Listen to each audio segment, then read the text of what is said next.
Want to expand the reach of your content? Start a podcast. Feature industry experts on your show and leverage the influence and reach of your guests to grow your brand. Learn more at sweetfishmedia.com. You're listening to B2B Growth, a daily podcast for B2B leaders. We've interviewed names you've probably heard before, like Gary Vaynerchuk and Simon Sinek, but you've probably never heard from the majority of our guests. That's because the bulk of our interviews aren't with professional speakers and authors. Most of our guests are in the trenches leading sales and marketing teams. They're implementing strategy. They're experimenting with tactics. They're building the fastest growing B2B companies in the world. My name is James Carberry. I'm the founder of Sweetfish Media, a podcast agency for B2B brands, and I'm also one of the co-hosts of this show. When we're not interviewing sales and marketing leaders, you'll hear stories from behind the scenes of our own business. We'll share the ups and downs of our journey as we attempt to take over the world. Just kidding. Well, maybe. Let's get into the show.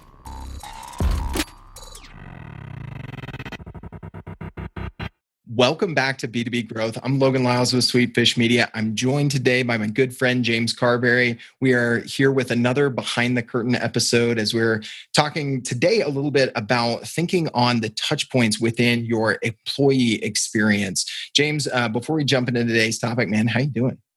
I am fantastic, dude. I'm really pumped to talk about this idea. I got an email from our COO, Bill, yesterday because we are in the process of hiring a couple different people right now. And Bill has been working on the offer letters for these folks. And he sent me an email and he said, "Hey, James, just trying to think through how can we sweetfish this up a little bit?"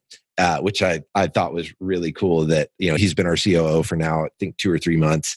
And he has seen us try to plus experiences with our customers and with our employees in a lot of different ways. And so for him to be creating a offer letter and send an email saying, "Hey, I had a couple ideas for how we could make this offer letter a lot more exciting and a lot more memorable," basically creating a better experience for our, hopefully new employees that we're sending these offer letters to. And I loved it. So he threw out a couple ideas that I thought were so fun and just really outside the box. He said, "James, what if we, instead of just sending them an offer letter, what if we sent them a singing telegram to their house and somebody showed up singing that they got the job?" And I just thought, "Bill, that is freaking brilliant." He said, "Or, we could do like a drone drop where we like drop them a physical offer letter from a drone." Some people might think that the Russians were coming to get us or something. I don't know exactly how well received the drone drop would be, but I thought both of those ideas were so fun, and we're trying to inject fun throughout every different touch point. And I just think that offer letters are something that you don't really think about as a touch point for your employees, but that's a really special moment. That's something that Bill called out. He said, "James, that's a really cool, like, to be offered a job is a really special thing. It's a really memorable thing. But, right now we're just sending this kind of Google Doc PDF thing. And it's like, man, that's not really our style. Let's try to plus that. Let's make that more special." And so are we going to land on singing telegrams or a drone drop? I don't know. We haven't fleshed that out. I just got the email from him yesterday, but you can bet your tail feathers that I was Googling what are singing telegram offers in Tampa yesterday. So we're looking into figuring that out. But it's fun to talk about because I was actually at Inbound a couple of days ago, and one of our customers, Vidyard, I was meeting with them, and he sent me a screenshot of one of the slides in his presentation that he was doing at Inbound. And the slide was a screenshot of you, Logan, myself, our COO, Bill, and one of our producers, Isabel, because we send all of our new customers this welcome video. I think it was Alicia. Oh, was it Alicia? So we send these welcome videos to new customers just saying, "Hey, this is your producer. And, these are some different folks from the team. We're so excited that you're on board with us." We got that idea after listening or reading Never Lose a Customer Again by Joey Coleman. And it was a fantastic thing for us to implement. Our goal in doing it was to eliminate buyer's remorse. So what is something that we can do in the customer experience shortly after someone pulls a trigger and says yes, to give them a sense of assurance that they're working with a great team that's really going to care for them and produce, the result that they're looking to get. And so in doing those videos, we've gotten just enormous response. And so I think when you do things different, when you do things outside the box, it creates opportunities for buzz and traditional like things that you are trying to create for your brand regardless. Getting talked about at a conference the size of Inbound is obviously like a really huge upside for us.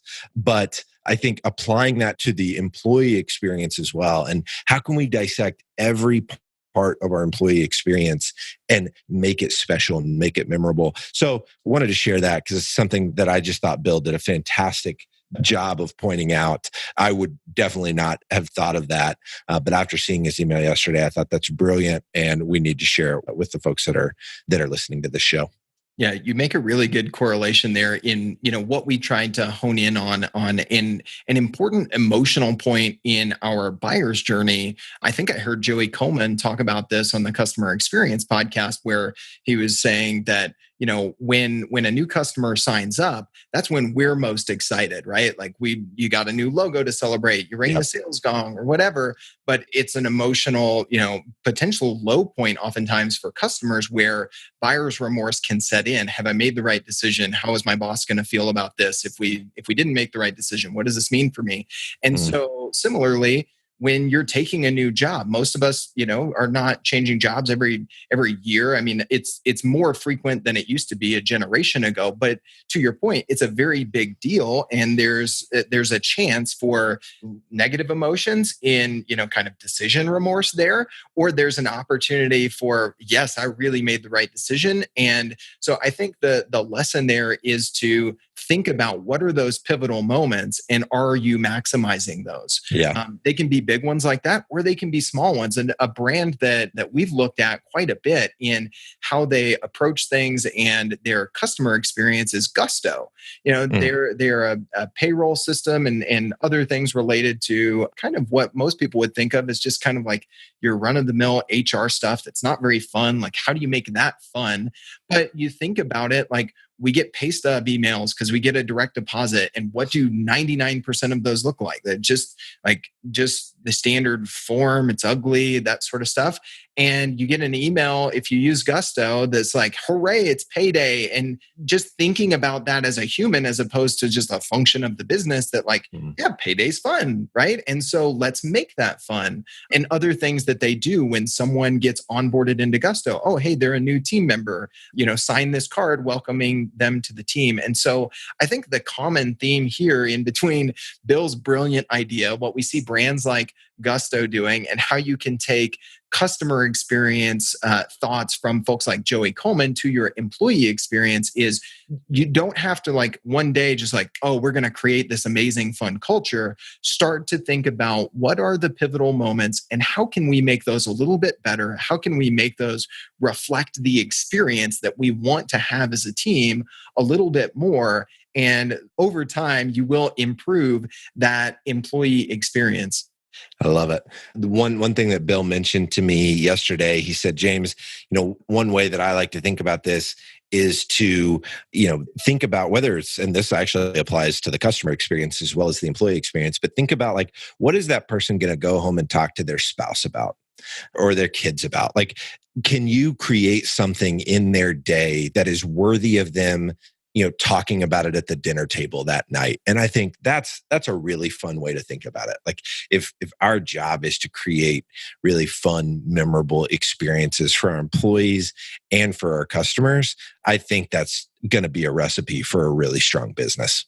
Yeah, absolutely, man. I mean, you and I have talked offline numerous times about Jay Baer's book, Talk Triggers.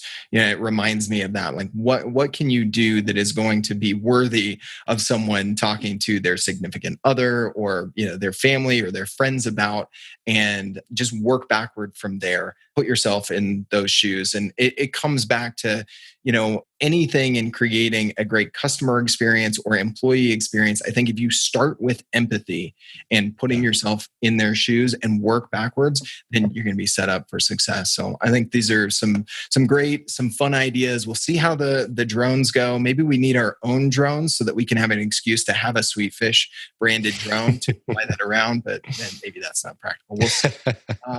In the meantime, if you're listening to this and you like these behind the curtains episodes, you may want to check out and follow James and I on Instagram. He's at James Carberry.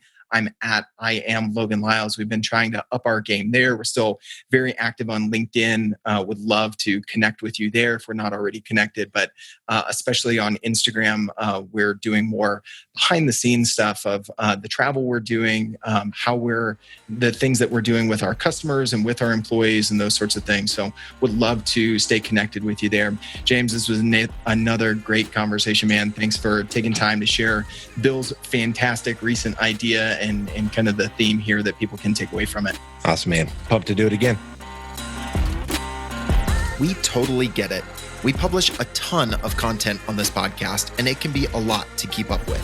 That's why we've started the B2B Growth Big Three, a no-fluff email that boils down our 3 biggest takeaways from an entire week of episodes. Sign up today at sweetfishmedia.com/big3. That's sweetfishmedia.com/big3.